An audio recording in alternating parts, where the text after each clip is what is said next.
Welcome back, ladies and gentlemen, to the analyst desk. Once again, my name is DJ, joined by Mitchell, and we just watched a very fascinating game number 2 in which Glaive Amethyst have pushed themselves to series point to move on to the XLNC Heavy League finals here in the spring season. So, Mitchell, let's talk through that game. A much better early game showing from the likes of WyoBoomers. They were not just run over by a Kled. They were a little bit down on gold, but nothing like game number 1. This time around, though, when the team fights came around, they just got destroyed. Yeah, definitely. Caitlyn started off the game 2-0 with some kills. Hecarim got a ton of ganks off in the early game, as he should. Well done from Rosero. But while they're getting the ganks off in bot lane, the rest of the lanes, the jungler from Glaive Amethyst is farming up. They're saying, we have the scaling. All right, our bot lane's falling behind. That's fine. We're just going to outplay them, get some gold with farm, and we will still execute better in the mid and late game. Yeah, it was honestly a very close series, though, up until the team fight started happening. Wyo actually making it to Soul Point. Yeah, Wyo did get to Soul Point with a very clever steal away by Trinity. Again, that carry member from WyoBoomers, giving them some hope in the fights. They were able to get a 5v5 around that Soul Drake. But when they did set up for that fight, they got the CC down, but they forgot about the Mikhails, Mitchell. They go in, and it ends up with Clonk getting a pentakill on Gangplank. Yeah, the first item Mikhails from Thresh is something we see every now and then. It's not common at all, but it came up super clutch this time, and Clonk did get to finish off a pentakill. Honestly, crazy to get our pentakill in the playoffs for XLNC. Maybe the first of its kind. We'll find out and let you know. But something I did want to talk about is that, Hecarim really, or Volibear, really needs to go for flanks in these team fights, and I felt that running straight at them directly was honestly not the way to start fights off. Yeah, not a lot of flanking going on. They could not quite get the pressure that I think you wanted onto that R1 Aphelios pick for Vark that did end up being very effective. We are getting into the draft for game number 3. So, Mitch, WyoBoomers backs up against the wall. We see the Skarner once again taken away from them. The same bands coming through from Glaive. No Skarner, no Skarner for Rosero, no Nautilus for Birdman, no Ashe for Palmgoat. What do you want to see out of them with their backs up against the wall, needing to go 3 straight, the full reverse sweep to move on to the finals and try to turn this series around? Yeah. Oh, the first pick, Lilia from Glaive, has looked quite good. From Wyo, I want to see, honestly, similar situations. Easy, straightforward engage in fighting, getting Palmgoat ahead, like something like the J4, right? Straightforward engage and fight. Sivir is another classic champion for Palmgoat. Get this Sivir ahead and just try and play team fights better. I think the only thing you need to change from the draft is from game 2, not the draft necessarily, is just the execution, right? Go for flanks, right? Try to farm a bit better. I know, just farm better, lol. But, that's what they got to do. Yeah, I think you're right there. They just need to team fight better than they did in game number 2. They set themselves up better, but they are looking to set themselves up here. We see the Ezreal come out into the Sivir, and something that can just dash away from the Jarvan ulti. When you do R1 Jarvan, gives a lot of room for the enemy composition to counteract the cage coming down from the Cataclysm. But I do want to say, this is a WyoBoomers comfort draft here. So many times when Rosero's back is against the wall, when he is on Red's side particularly, he goes for this Jarvan. This is what he wants to pick for his team. This is what he did in game 5 against Lotus to great effect. Oh, on a comfort pick, and Trinity pulling out the hard carry Akali. You could not be more excited for the first 3 picks here for WyoBoomers draft. Akali is a very, very good matchup into Yone. Early game, Akali has been brought down quite a bit with the recent changes to her energy and to her base HP. But once you get to level 6 and onwards, Akali can actually just 100-0 the Yone over and over again. We're going to see if Akali goes for TP or Ignite. If you go for Ignite, expect a lot of solo kills. If you go for TP, you can still maybe expect those, but it's going to be much more about the side pressure. The Yone blind pick here is confidence from Glaive's mid laner. Yeah, it's a little bit of confidence. They do have an AP jungler, and this is something that POS does a lot. Picks up the Yone, hasn't quite picked up the Tristana, but will go for the Viego as well to counter, or to go with the AP jungler. But like you said, it was a blind pick going into the mid laner, and backs against the wall for a while. They're gonna put Trinity on something that he thinks he can carry on, and how many times have we seen great players carry on this Akali before? It is all set up for Trinity here. Threshrel taken away by WyoBoomers to give themselves a nice support pick here in the R4 slot for Alistair. Cho'Gath and Gnar taken off the table for Papa Francesco, who has been saved here for that R5 counter pick. We saw it not really used to great effect in game number 1. We'll see if Wyo have something special up their sleeves as the Galio does come out in the support slot. Draft about to be finished up here. Glaive still looking for a top laner. Yeah, I do like this answer, Galio from Glaive going into the support. It is going to be able to basically like neutralize some of the gank pressure, right? Gonna get off the map. The Ezreal's gonna play blind or weak side bot lane, but the blind Urgot is a very interesting pick. I wonder what Wyo can counter this with. I'm not sure if Papa has anything in his repertoire to counter an Urgot. Yeah, Papa is mostly Gnar, Volibear, Kennen have been the answers. He has played Gangplank once, and we have Kennen is interesting here. I would be interested in Kennen, but it's gonna be Shen. Okay, hard weak side top lane. Hard weak side top lane. Yeah, that is a hard weak side top lane, and it does make me nervous. I think if you can get this Shen to level 6, Papa is classically good at coming into team fights at the right times, trying to find flanks. He'll be able to provide the shielding in any sort of wombo combo fight initiated by Rosero. But when you have an Ezreal, you can just leave. You can just leave that Ezreal alone in a lane. He's not going to die to Jarvan. He's not going to die to Sivir. He's just going to dash flash away, no problemo. And you can just focus this Galio and Lilia on getting Clonk ahead. And Clonk has dominated proceedings in these first 2 games on a Kled that was given support and asked to carry, and then on a Gangplank on weak side. Now he's going to be given the resources once again, and they don't have to worry about Vark at all. So this makes me very, very worried for Shen, because Urgot, if he gets ahead, can just shred you. And it will look a lot like the Kled in game number 1 if that happens.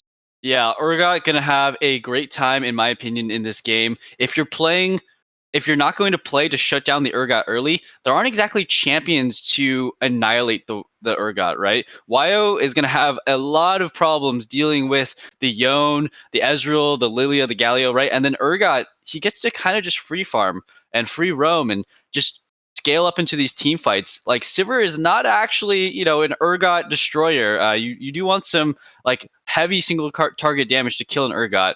Urgot does great into these bursty champions like an Akali, like a J4. They just kind of burst you, and if you don't one-shot the Urgot, he just sustains with Conqueror. He gets his W off, gets a big ulti off. So it's going to be, I think, up to Akali to make some big early game plays, get really fed, and just start one-shotting people. Yeah, I think you're absolutely right here. And it's going to be very important for Trinity to be that fed member, to pick the right targets to assassinate. Because it's like you said, if you don't kill someone really quickly, this Urgot can just take over the fight. Like if he gets a reset and fears you, like who's going to kill him? Like it's going to take a long time for Palmgoat to get the itemization to do such a thing. And like you said, you still got to worry about the poke that'll come through from Vark, the engage coming in through POS too. So I think the draft has worked out very well here from a composition standpoint for Glaive, which, let's be honest, has sort of been the case throughout the night. The R1 Aphelios we thought was a little bit troll, but they defended it very well. Maybe not troll, but a little bit risky, right? Into a Hecarim in particular, but they defended it super, super well, and it did come off. And it seems like they have had answers and comfort in response to everything WyoBoomers have thrown at them. It looks like they have it again. But WyoBoomers are on a ton of comfort here. The Jarvan, the Sivir, the carry champion for Trinity. This is all comfort for them. So if they are going to turn it around in this series, I feel like this is the kind of draft that they should have gone for. Yeah, I think that Wyo actually does have quite a good shot. It's the mid lane matchup that I'm looking at, especially for this game. Akali has a great matchup into Yone. We're going to see some early game jungle pressure thrown to the mid lane. J4 has a lot better early gank prio over Lilia, but does get completely out-farmed. If J4 doesn't get some early ganks, right, he's going to get out-farmed and he's going to get outstatted. So I think if Akali gets fed with a Shen in his back pocket, I think Akali can carry this game. I'm liking Wyo's draft here. All right, but the first time we've heard Mitch like Wyo's draft, he's been right about the draft so far. So maybe we will see a change in the wins in this game. WyoBoomers have already shown a ton of resilience in these playoffs, going up 2 games against Lotus, dropping 2 games, but putting it back together for game number 5. They now have their backs up against the wall like they did in that game 5 with a very tall mountain to climb, but it has to start somewhere, and it has to start now in game number 3 if they still want a shot at finals. Can they do it, or will our number 1 team, Glaive Amethyst, sweep WyoBoomers aside and move on to the Heavy League Finals? We will find out with myself and Necrox on the cast here in just a couple minutes. Don't go anywhere.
Hello again and welcome back to Summoners Rift for Game 3 here between Glaive, Amethyst, and WyoBoomers.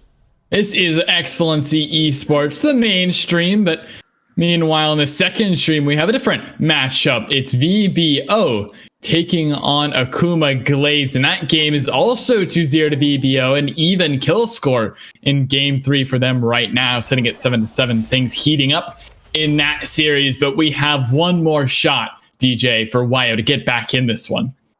Yeah, everybody got a shot left. Again, these are our two best teams for a reason, showing it in the first two games of each respective series and primed to move on to the finals. VBO, the reigning champions, trying to defend that crown still. Glaive, Amethyst trying to claim it for their first season here in XLNC and looking great in the first two games. I really like their draft, again, particularly this final pick for Klonk Gronk Zonk on the Urgot. I think it's going to be really hard to kill later on in the game, but you cannot look past the fact that WyoBoomers are on their comfort. They have given that comfort and priority and their resources to their carry members in Trinity and Palm Goat. If they are gonna turn around a series and start it here, this is the way I would want it to be.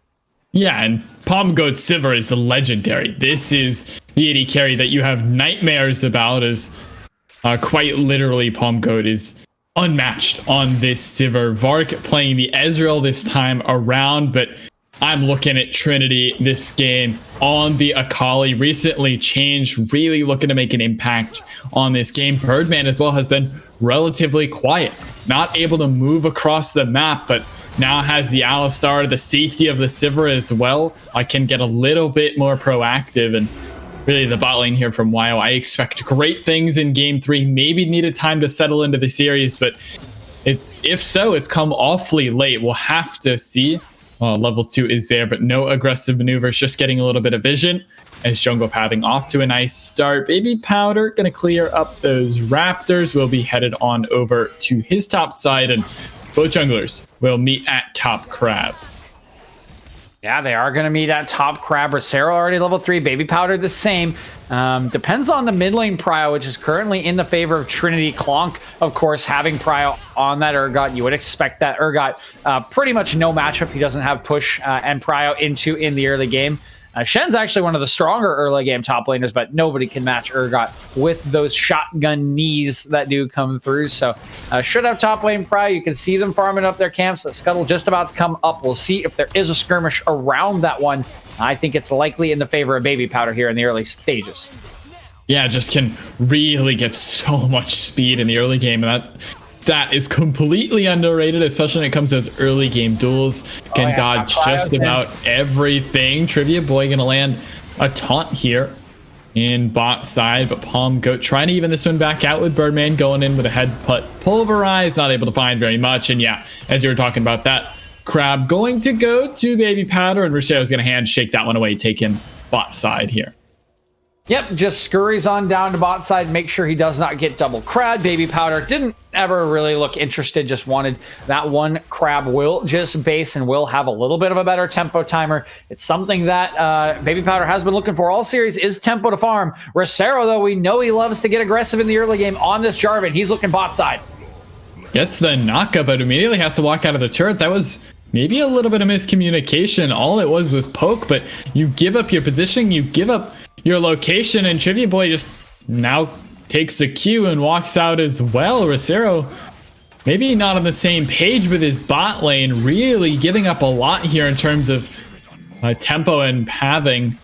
So you can see the mid lane trades there manifesting themselves. Palm Goat maybe in a little bit of trouble, but Birdman is here with the throw away the taunt. Trivia Boy's low, has to flash, gets the heal from Vark, but here comes Baby Powder, has landed the twirl seed. Birdman has to flash away from the crushing blows. Baby Powder lands 2 though with that Q, looking for more. Watch down, and Birdman goes back into it. Palm Goat has the flash if he needs to get away, but Baby will not go any further. But sweet stuff there in bot lane.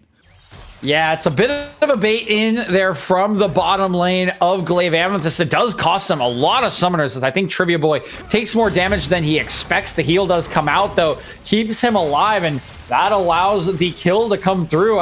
Oh boy, Papa is dead. Papa's dead. You can't do that. The taunt isn't enough damage, and solo kill for Klonk once again. Rosero's looking in the bot lane though in a 2v1. He's not favored. Rosero has to flash away from the Winds of War. He's 1 HP. Birdman is here to the rescue. Knock up with the headbutt pulverized once again, but why? We were talking about it before we came in, and some teams step up to the challenge. Some teams go into game 3 when you're this far behind and say, listen, we've got everything to give, nothing to lose.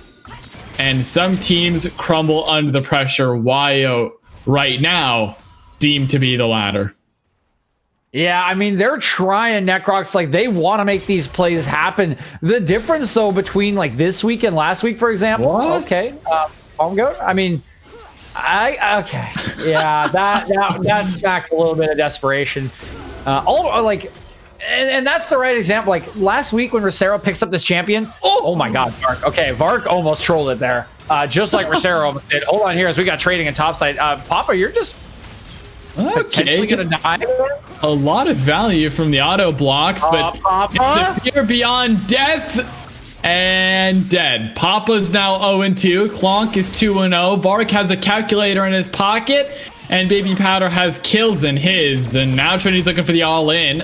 Trying to block the escape route. Well done from Trinity. But now he has to flash away. The Ignite is down. Taking the shuriken flip back in to get 1. Here comes the Stand United. Onto Rosero. Birdman. Finally, he's arrived in mid lane. This is what we were talking about. The roams. Now he's active. They're going to get 1 more. Trivia Boy with a Justice Punch back in. Will only get a knock-up. Nothing found. And WyoBoomers fine too. Not a bad look. But the rest of this game isn't as clean as they'd like. Finally, something taken on the chin, a win there. Yeah, honestly, the first thing that's gone right for them in this game, and they're lucky the death timers are so low in the early game because Papa literally coming from base with that Stand United to turn that play around. Otherwise, it would have been favorable for the side of Glaive once again, despite some heroics from Trinity, able to land that shuriken flip as he goes away, comes back, picks up the first kill before going down to Baby Powder. But again, it's just a lot of mistakes coming in from WoW. They're trying to play to their comfort. Rosero wants to gank level 3, but last week when you ganked, you were playing against an immobile AD carry. I can't remember if it was Jinx piloted by Alistair, but it was maybe it was Lucian or something. But you can't just dive onto an Ezreal. Like it doesn't work like that. Like you can just dash away from all of your CC. And Vark's just been doing it super well, just baiting in the damage, baiting in the abilities, and every time they overcommit to him, he punishes them. They lose flashes, they lose kills, like Rosero's walking out with 1 HP, and while all of this is happening, they're trying to pressure Vark. We talked about it in draft, like, you can just sit here on Vark. You can just sit here and farm, you're an Ezreal. Meanwhile, top side is falling apart. Like, you remember what happened in game number 2. Like, I know that Papa has more than 9 CS at like 6 minutes this time around, but in game 1, he was 2-0, like down 2 kills to a split pushing carry top champion.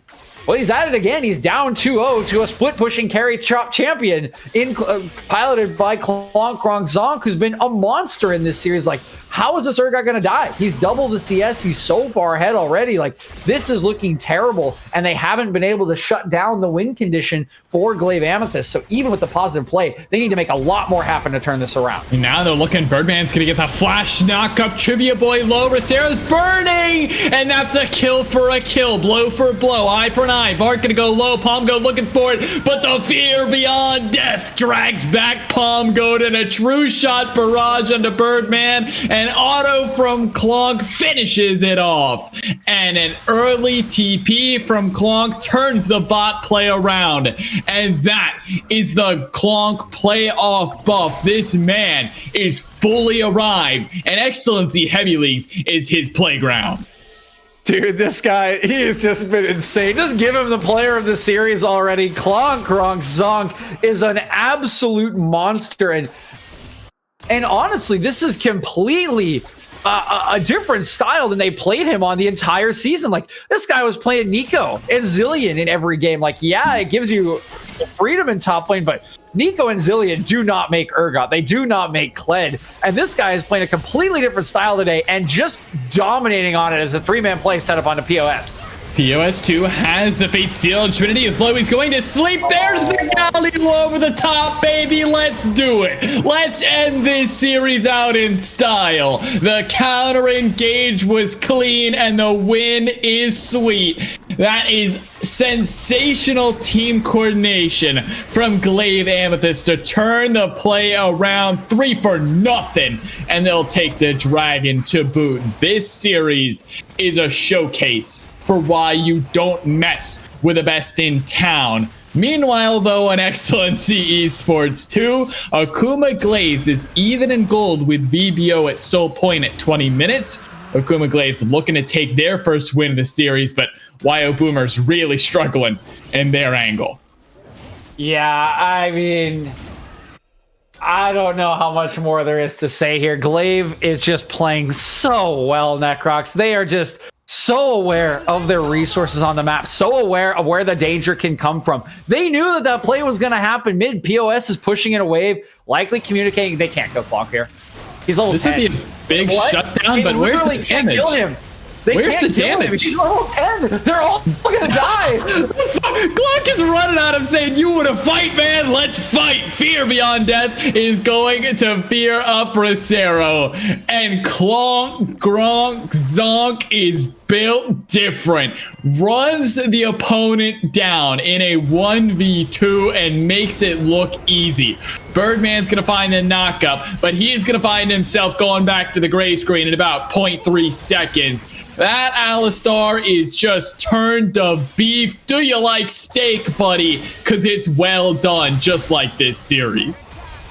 Yeah, I mean, just everything that could have gone wrong for WyoBoomers has gone wrong. And honestly, it's not even them making a ton of mistakes. They're trying to make things happen on the map. They're trying to make plays. Jarvan is an early ganker. He needs to make plays. They're going for it. They've been top, they've been bot, they've been mid, and they have been punished in every single lane at every single opportunity. Glaive, again, has just been so aware of the plays. You go to mid, because POS is pushing out the wave, he talks to his team, he says, I need help pushing out this wave, they could gank me. Two members are there, Baby Powder and Trivia Boy, there to answer. They don't respect the Galley ulti, they get punished. Top lane, they want to gank Klonk Zonk. It's too late. 2 for 1, they get punished. Bot lane, they want to punish the bottom lane. They want to flash in. Palmgoat tries to flash Q. Oh, wait, Klonk's got TP. You get punished. Like, Glaive has just punished everything with the utmost precision.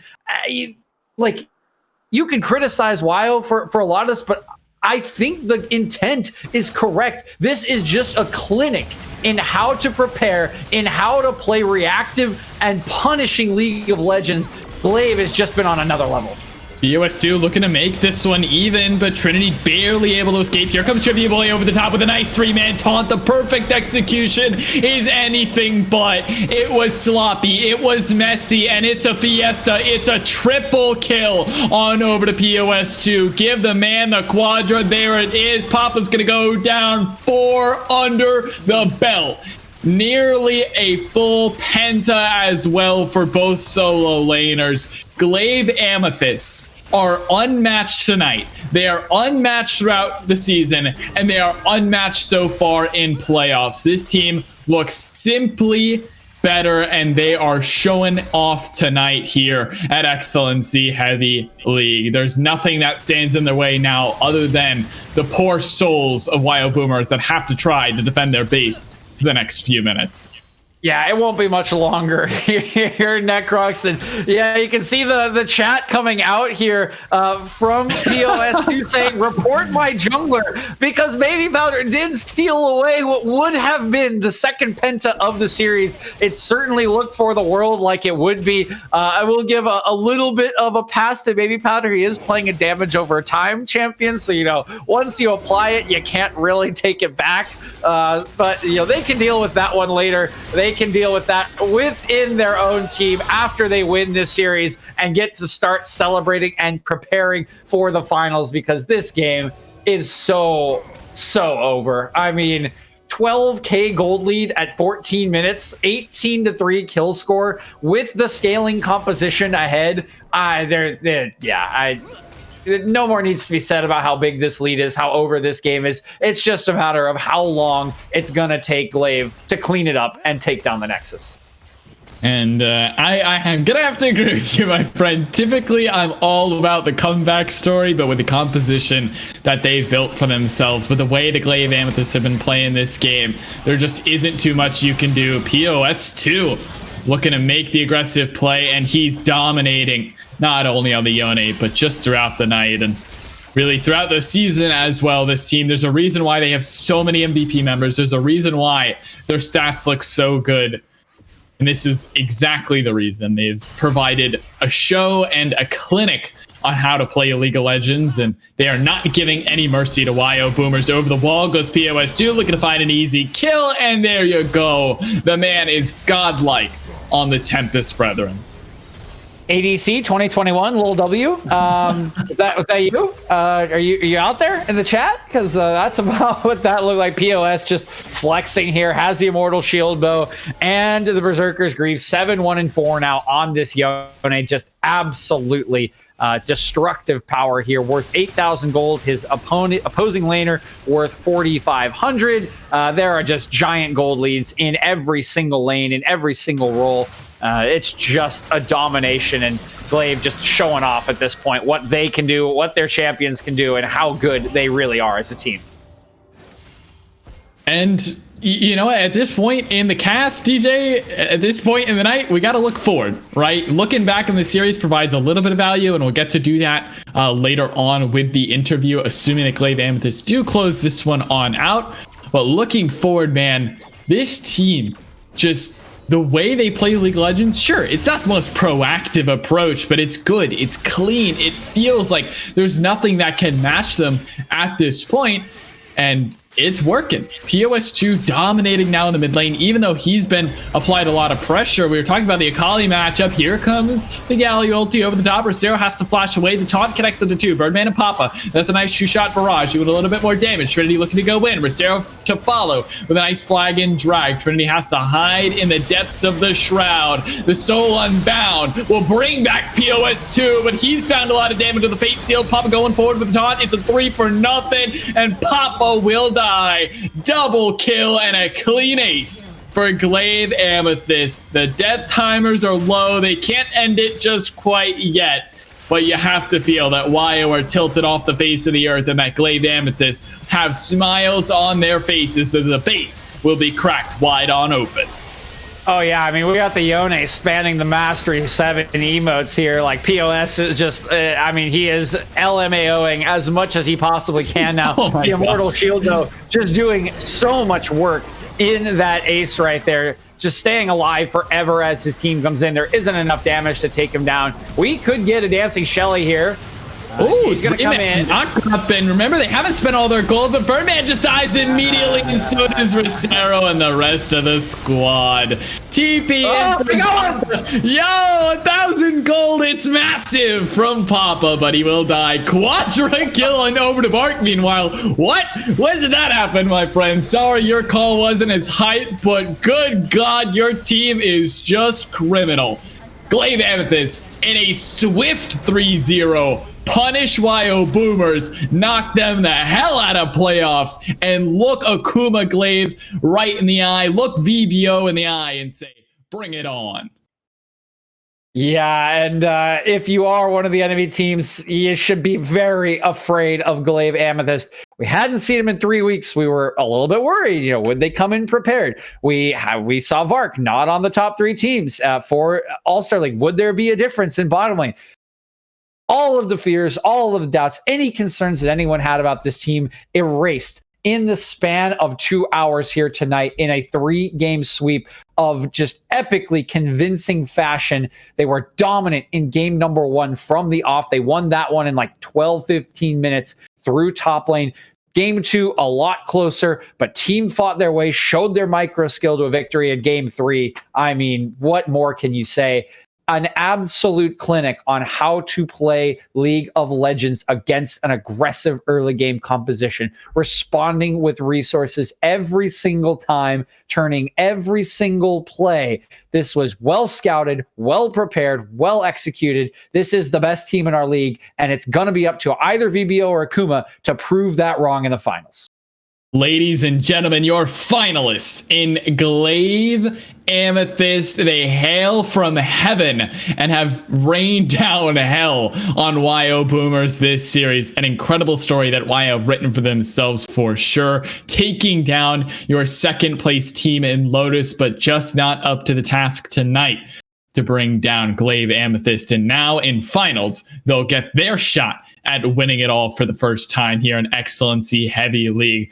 We're going to throw it to a quick little break before we get our interview. So we will be right back after that. But if you want a little bit more League of Legends action, I recommend you stick around for the video. But after that, you can head on over to XLNC Esports 2, where VBO are fighting for their spot at another crown indeed versus Akuma Glaives. We'll be right back with our interview. Stay tuned.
And welcome back. Hey, hey, I'm Necrox now. Hey, what an evening, man. We're like even matching too in colors. We've really just taken each other's roles. That's kind of gross, honestly. We're gonna need to work on this. Okay, you can take the intro. Go for it. I'm taking it, man. We got Trivia Boy for the interview. What a series. My brain is still rattled after an absolute slaughter and massacre, and really just an excellent performance overall, to be fair. But we do have trivia for an interview. Welcome, my friend. Has to feel absolutely incredible after a 3-0 win, headed straight to finals. Yeah, it's pretty good. I mean, we knew going into the series that as long as we do our preparation and take this team, give this team the due respect that they deserve, and just don't fall into any craziness, that our standard play would lead us into the finals. So first and second game were a little bit shaky. They definitely had a lot of windows to get into the game, and we kind of disrespected them a little bit in terms of just like overstaying. But I mean, as we saw in Game 3, I think we cleaned that up and looked pretty clean at the end of the series. Yeah, it looked very clean at the end of the series. And, I'm sure there are points that you guys will be looking at in game number 1 and 2 in particular. But even game 1, I mean, right from the off, you guys got off to such a great start. And the win conditions were so clear. Clonk was just a monster in this series against Pop. I mean, 2 really hard carry champions at the top lane. He's been playing a bunch of AP mages all season. So, what was sort of the strategy behind getting him on these top lane bruisers and then just letting him go to town, honestly? I mean, Clonk is a really good 1v1 player in the lane. So we knew that we had a feeling that they were going to play a lot towards bot side. So picking towards matchups where Clonk can dominate the 1v1, or even like Baby Powder can affect those matchups, because Clonk is really good at using his lead. And as you saw in that series, like he carried pretty much every game. He was up so much CS, and it's just a way to punish teams that heavily prioritize bot lane, at least in terms of like jungle pressure and then TPs. Yeah, I mean, you guys looked so good all throughout the map, right? Bot lane, top lane, mid lane, jungle. Even after what was maybe an awkward start for Baby Powder on Lilia, getting counter jungle pretty significantly, still finding good pathing, good decisions to come back and actually keep a CS lead in the jungle. And I gotta ask, it seems like you guys came into the game prepared, not necessarily for your opponent, but just how to play League of Legends. And that, to me, as an analyst and as a caster, screams practice. And I don't know how often you guys practice, how often you scrim, but I'm just curious. Is there an attribute that you guys have picked up in scrims or practice recently coming into playoffs, or is this just sort of the manifestation of how regular season has played out? In terms of scrims, we've definitely turned up the practice as opposed from the start of the season. Once we got Vark back full time, like into the team, practice is definitely picking up. I think the main thing that we're at least trying to like practice and work on, at least not to give too much, is just playing off our wave states. Just using every player's tempo and seeing, okay, what can we do with this, or what is their play that they are going to do, and how can we disrupt that? I think was something we were definitely working on before the series. Yeah, that sounds like music to my ears, because, like you said in game number 3, that's pretty much exactly what the script was. Like, they tried to make a play on Jarvan somewhere, and you guys had 3 members just waiting for them at literally every turn. So clearly you had that one dialed in game 3. But, I want to ask you, after such a dominant series going into the finals, what are you going to look for as a team to sort of improve on your own performance? Like, what do you guys do to try to improve when you are just so dominant against a lot of these teams? It can just paper over some things. One thing I think you mentioned in game 1, they had a mid lane fight where Alistair turned and hit a 3-man knockup into a wombo combo that, had the gold been closer, might have been scary. So is that the kind of thing you're looking at, or is it small things like that when you have to sort of find mistakes in the greater picture after just destroying enemy teams? There's obviously still a lot to learn from these series, even if it was like a 3-0, because especially game 2 was definitely in the balance. I think those kind of compositions with 0 frontline, there's a lot of room for error, and I think we kind of gave them a lot of leeway. We gave the double kill to Kate Morg, which is pretty unforgivable, to be honest. They really caught us off guard with the early pathing. But yeah, just keep in mind, like we just want our early games to be clean. It shouldn't take us like until 15 minutes to really get the ball rolling, and I think we did a good job just sort of like counteracting like plays they would do. But there's definitely slight inefficiencies that in the series. Yeah, I mean, even though you gave the double kill on over to Kate Morg, Palm Goat did third least damage in that game, so obviously you guys knew exactly what you're doing into the carry. And I do have a little bit of a spicy question for you, if you don't mind a little bit of banter. Right now in XLNC 2, there's another series going on. It will determine your opponent. It's a 2-part question. 1, who do you want to win that series, whether it be VBO or Akuma Glaives? And then second, who do you think will win that series? If you could give me either one part at a time or both, up to you. To be a bit spicy, I would rather have Akuma Glaives win, because judging by the 4 games we played against them, we kind of live rent-free in their head. I don't know, they play very scared or very desperate every time. I do like their players, but yeah, they are definitely one of, like, we 4-0'd them quite stompy in every game. I do think they do have a chance in the VBO series. I think it's at game 4 right now, right? It's 2-1 VBO. Yep. Mm-hmm. I mean, it doesn't matter too much who we play. I think as long as we play our own style, play our own game, make sure that our fundamentals are good, I think we will beat either one of those teams. Okay, any final questions for our trivia boy, Mr. DJ, before we send it off? Yeah, what's the punishment going to be for Baby Powder for stealing that second penta away from POS2? Yeah, I don't know. We try to thread in Clonk with the Malphite / Ornn duty. we gotta find a jungler that Baby Powder doesn't like to play, but he kind of likes the meta right now. So yeah, I gave him a little bit of leeway on Cass because he's playing a damage over time champion, but Inexcusable. we were hard taking it. It was a lot of question marks. Like, wait, we said Penta after the triple. It was a good time though. I think Vark got a quad. Pause 2 got a quad, and then Clonk got the Penta. So yeah. It's pretty good for our stats. Yeah, everyone is just popping off in your team right now. You guys look unstoppable. My final question to you, though, Mr. Trivia Boy, is there any shout-outs, anything you want to say now that you're on air?